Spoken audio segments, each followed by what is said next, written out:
Right, time for another one of my rambles. I've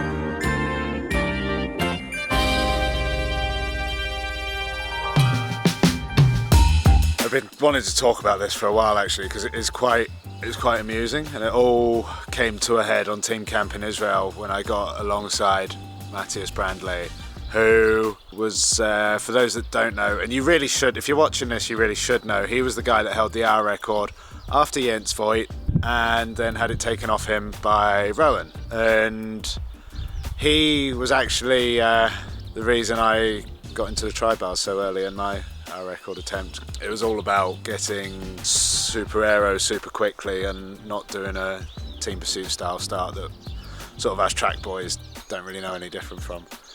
I'd seen in an article that he had said he would do the hour record attempt. Now I was like, God, he's doing that in a team that I'm about to join.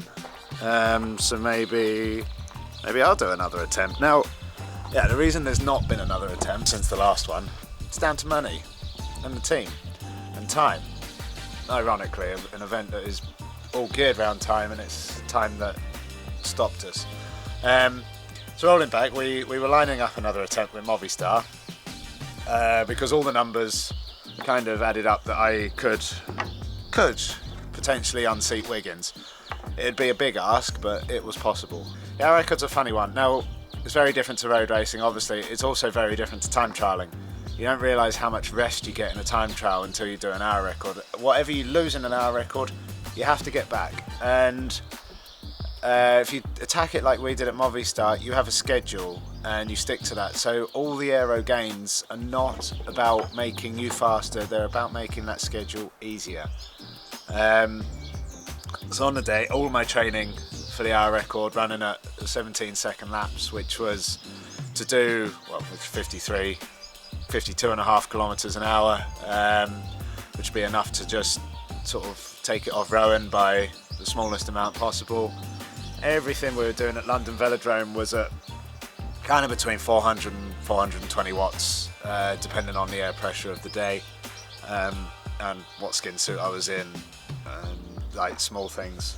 When you're doing an hour record, it's the track rules. So if you've got a Wahoo or a Garmin on your handlebar, you're not allowed to have it on your handlebars. Sorry, the same. You're not allowed to have overshoes.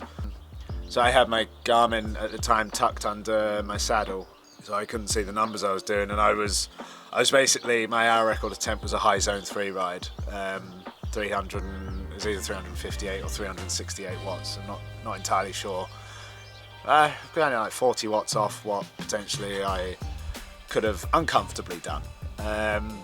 And all the clever guys behind the scenes worked out that those 40 watts possibly could have given me a similar kind of distance to Wiggins.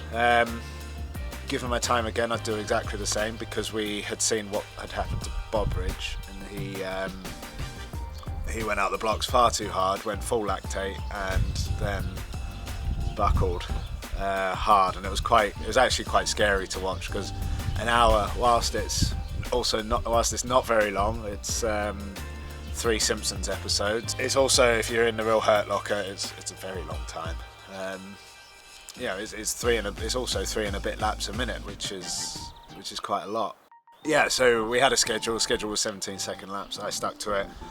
When the clock hit 30 minutes, Dowsett significantly ramped up the pace, much to the delight of the spectators in the track. Nervously, his family watched on, looking at every single pedal stroke. I spent the whole thing thinking, maybe it's gonna bite soon, and it kind of never did. And then I sort of opened the taps right at the end and still came up short. Funny fact, Movistar, which used to be Ibn Esto and Case Japan, whilst I was world record holder for a month, I was only the second fastest or furthest hour record holder in the history of Movistar. Miguel Indurain was about 100 metres further than I was, which, I mean, it's nice company, but still, it's like saying you're the second best pro cyclist that came out of your primary school class or something. I mean, that's probably a bad example, because Miguel Indurain won Tour de France a few times and Vuelta a España and bunch of other races, and it's kind of a time trialist that was far better. That was a bad example, but yeah, and the reason the wattage was so low was everything just came together in a day. And one of the big things was, well, Manchester was 10 watts faster than London because of how the track was laid, and temperature. Everything we did in training was 22 degrees, 21 degrees, and then on race day 28 degrees. They say it can give you 2.5 tenths of a second a lap, but actually it wasn't. It was just making 17 seconds a lap, 2.5 tenths easier. Absolutely raising the roof, he rode into victory, looking surprisingly fresh as he punched the air after setting a new UCI hour record of a staggering 52.937 kilometres. There's like other things, like the last Enduro made 52 skin suits and we used number 51. Just all the the drivetrain was sort of optimised. Wax chain before wax chains were a thing. Yeah, all of these little things made my life really quite comfortable. Anyway, so after that we were like, maybe we'll go again, but I think the team, Movistar, were like, we've done it. We don't want to risk not beating it again, because it's a huge, and this is what it comes down to, it's quite a big expense for the team, especially if you break your collarbone 1 month before you're meant to do it, then it becomes a very big expense for the team. So we planned it, and then it just kind of pitted away and it didn't happen, which is a shame. Now, I joined Katusha, immediately brought up the idea of an hour record with them, because Canyon had plans for a second bike and it was quite sensational, and I can't give you any details. And Katusha were like, yeah, maybe, but you're a new rider there, you don't want to upset the apple cart, rock the boat, so to speak. So I kind of kept my head down. I sort of said what I've said to you now. I was like, I am capable. And then Katusha kind of had bigger problems, sponsorship worries, and I think spending more money on an hour record was out the question. The 2 years I was there was basically trying to get through to the next year.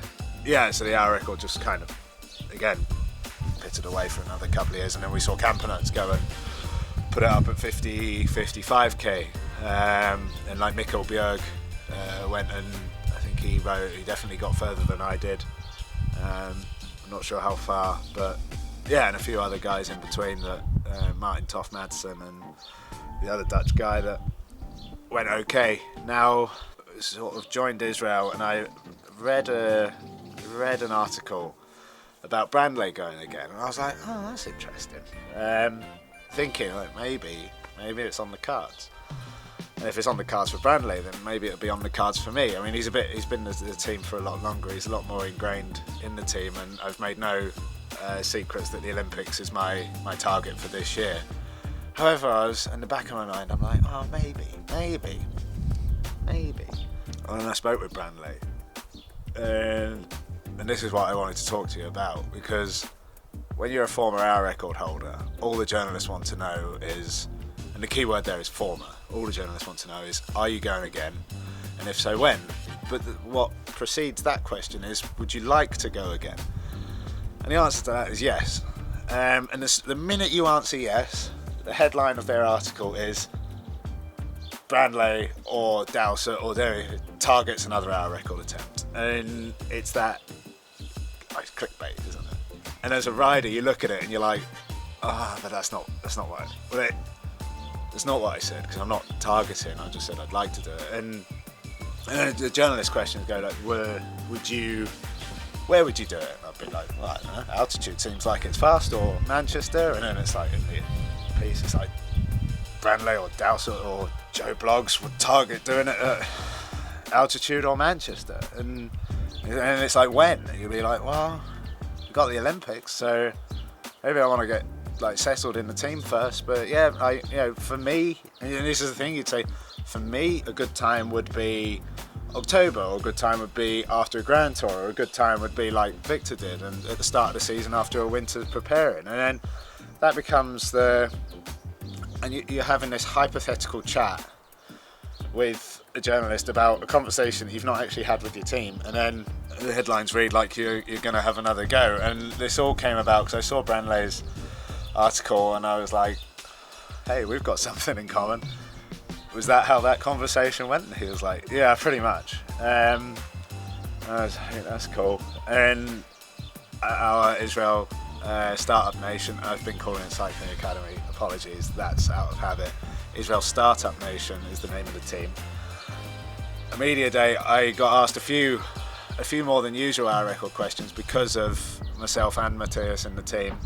And I saw an article, I think it was in Italian, and the headline read, Dowsett calls upon Remco Evenepoel and Wout van Aert to do the hour record. And I don't remember that particular interview, but I know I wouldn't have said that.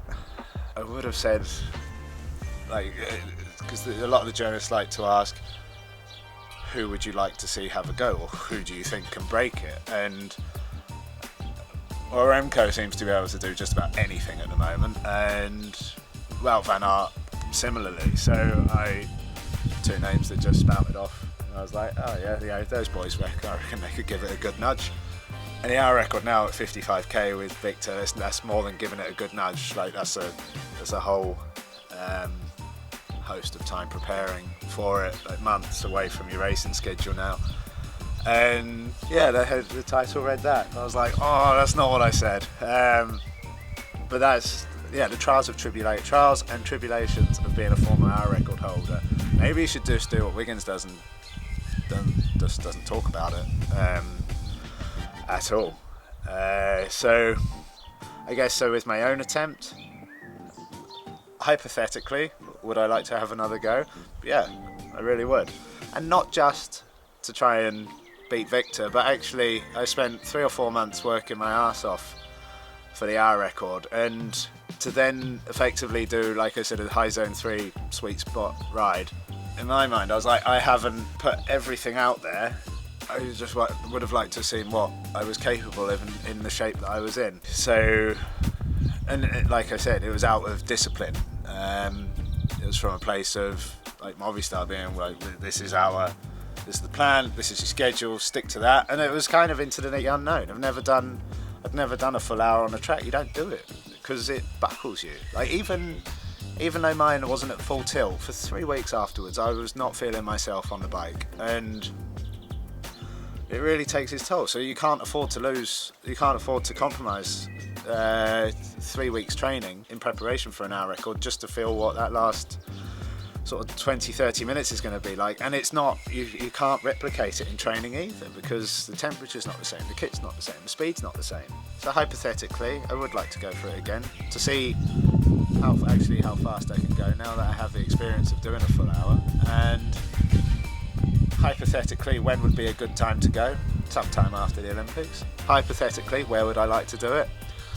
Altitude, I think, would be an interesting to have a look, but given I live at 2,000 meters and I've seen how poor I am on a turbo, there's a reason you don't see me in Zwift races. That is because I'm at 2,000 altitude meters, and Zwift doesn't account for 2,000 altitude meters. So hypothetically, I would look at altitude, but Manchester still seems like a nice option. But I'm not going to call upon anyone to do it, because quite frankly, Victor's done it. 55k is far enough, and if someone goes and does 55 and a half, 56, I'm going to be like, oh.